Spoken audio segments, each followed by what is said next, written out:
Yo, yo, what up, what up? Welcome back to the channel where we mix fitness and music. So in this one, what we're gonna do is, I'm gonna go ahead and dive into my protein shake real fast because I need to go ahead and get this meal in. But the topic of the day that we're gonna talk about is actually gonna be, what do we do when we actually hit our plateau? So where I specified 10 pounds in the title being the plateau, that's not exactly everyone's plateau. That just might happen to be most people's plateau. In a lot of cases, what will usually happen is people will begin to lose weight. As they lose weight, they notice after about 10 to 15 pounds is around about the area where they start to say that the results start to kind of let up a little bit. They don't actually see the same amount of weight loss that they've been seeing in the previous week. So I want to discuss exactly what's going on in that video at the same time. In the video, I want to discuss exactly what's going on in that case in this video. And then I'm gonna go ahead and dive into my shake real fast. So for those that are always thinking about, should I get a protein shake? Is this something to consider? I always say that is good. It's a meal replacement. Right now, I need some extra protein in my diet. So I'm gonna go ahead and have my protein shake. This one is very cheap, somewhere around 30. This is a bigger container, so it's up to like $50, and I believe it's like a 5-pounder. So it's official. It's good taste, all of that. I'm not getting paid at all, but this is who I've been using for a long time. I would strongly recommend, mainly because the flavor works for me and I like the way that it goes down. So before we get going with that topic, y'all see there's nothing in the cup. I'm gonna show you real fast how easy this works out. So you need in a meal, you on the go, you on the run, you just cannot get anything down. This has got to be one of your easiest routes, is to go the route of the protein shake. So I have somewhere about anywhere between 6, maybe 8 ounces of water inside of the cup. I'm gonna just simply take my shake, and you'll see a lot of people like to add things to their shake, like they'll usually add almonds and peanuts. Wifey used to add cereal to it, different types of cereal, or she might even add oatmeal. That's usually her go-to for the protein shakes. So what I'm gonna show you here, I like to take about a scoopful. So right about right there, right across the top. It's somewhat flat. It's not really overpowering or spilling out. Turn it upside down, whoop-de-whoop, and that is it. That's simple, that easy. I'm gonna go ahead and just stir it up and it's ready to go. All right, so we're gonna get our spoon. And like I said, the taste is on point. It's definitely on point. It's not anything that tastes like, I mean, you might not even know that it was a protein shake if somebody were to give it to you in like a public place. They'll just take it as something that may not have as much sugar as some of the other stuff that they had. But yeah, that's usually the case. All right, so let's get over here. I'm gonna take y'all over to the table, and we're gonna go ahead and we're gonna discuss what happens after that 10-pound mark. All right, or the plateau, whatever you want to call it. So I'm gonna bring y'all over here now, chill out, and we'll get this started. So check this out. So in most cases, right, people end up seeing the plateau when their body hits a point where it has already exhausted itself from all of the glycogen that's stored in the muscles. And it also is the point where you've depleted the majority of your excess water, all right? Because usually that's the first 5 pounds to go. So first 5 pounds is usually gonna be like your excess water. And then the next 5 pounds is usually gonna be your glycogen that's stored inside the muscles. That's readily available energy for you to get going at times where you happen to run out of calories, all right? When you go into those points where you haven't eaten for maybe up to 6-8 hours and so on. So what basically happens for most people is they get to that 10-pound mark, right? Or they get to the plateau.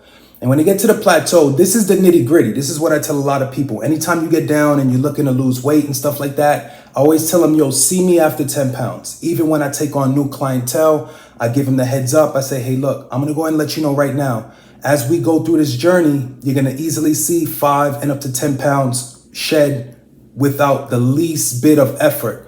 But over a period of time, what you're going to notice is that the results tend to kind of lessen as time goes on. And that's only because now your body's really asking for you to dial in what's needed in order for it to really shed body fat, okay? When you first lose those first bit of pounds, that's a lot of other ingredients included. In this case, we're just looking to shed body fat. When you're shedding body fat, that's not gonna come at 5 and 10 pounds a week. Numbers don't usually hit that high when you're dealing with body fat unless you're dealing with an individual that has so much weight where they have room to lose that much, okay? In most cases, if you're not dealing with a morbidly obese person, you're trying to knock off 10, 20, maybe 30 pounds, you're probably gonna look to lose anywhere between 2, 3, maybe up to 4 pounds per week, if that. What'll easily be done is anywhere between 1 to 2 pounds, something that your body's definitely going to appreciate. It'll love you for because you're not hitting your body with that much stress. Believe it or not, for your body to lose those large amounts of weight could sometimes cause some bit of a stress because at the same time you see your body losing weight, it doesn't necessarily mean that's only body fat. So losing water weight, losing muscle is not what your body considers to be the greatest. So that's where it could set in on your body and actually work as a form of stress that your body will not like. And at some point in time, you hit what is called a plateau and it will no longer shed those pounds. It doesn't want to release any and get rid of any more muscle. So what do you do at this point and how do you handle it? What's the best way to go about getting past this point? So number one, I just told you what to expect. You need to expect anywhere between 1 to 2 pounds loss, right? Per week. With that being said, if you get to this point, you're going to have to dial in the most important thing in order to get to your goal, which in this case would be to lose weight. That would be the area of calories, the area of nutrition. So dialing in exactly what you're taking in nutritionally will guarantee that you will get about 85% closer to your good results or get back on track to the results that you were seeing originally.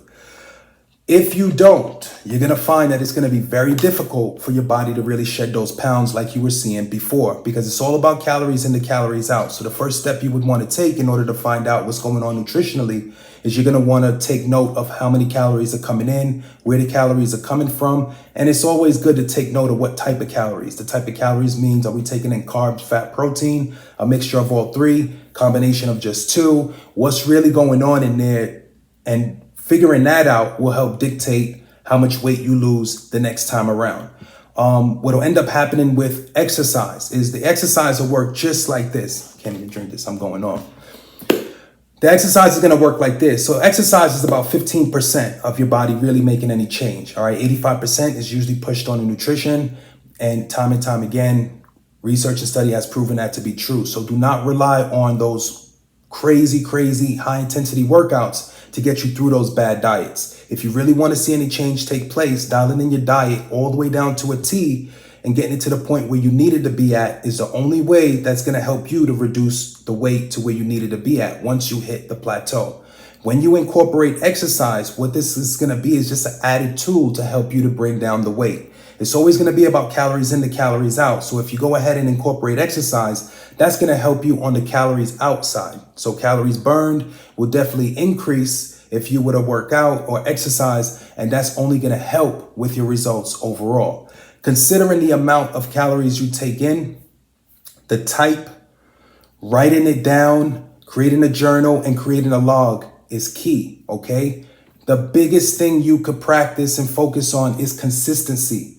It's not going to do you much good if you take in 1,200 calories and you took note of it on Monday. And then on Tuesday, you took in 1,500 and you took note of it. And then on Wednesday, you're at 17. And then maybe on Thursday, you go back down to 12. So calories being all over the place is just as messy as not having any calories at all. The only data that you could actually collect from the calories being all over the place is that data in itself. That if you were to practice a diet or eating regimen containing different amounts of calories coming in every single day, the results that you end up seeing is the results that you're going to get. In order for you to pin exactly what works and to figure it out and have it as a go-to where you could easily say, hey, look, I just noticed I put on 5 or 10 more pounds. Let me go ahead and go back to that eating regimen that I know to be so effective. Let me go ahead and dial in that exercise regimen that I know to be so effective. And that's where and when you're going to see those good and great results. If you come in and everything's scattered all over the place, that's not going to help you out at all. So get into that plateau is usually what people see. And sometimes people can get there with a scattered eating regimen and a scattered workout routine. They just find that they're in the gym here and there, and they kind of cut back sugar, they cut back sodas, and they say, whoa, I noticed I lost 10 pounds. Well, after that 10, you'll see your body is going to tell you a different story. And your body's not going to be too crazy about things being all over the place, and it's going to want more structure, more order. And once you get that in line, that's where and when you'll see your body starting to tackle the extra pounds. And you should noticeably see anywhere between 2 to 4 pounds coming off, depending on the individual and how much they have to shed. Let me get up off this one. Y'all know what it is. CG Fitness. I'm out.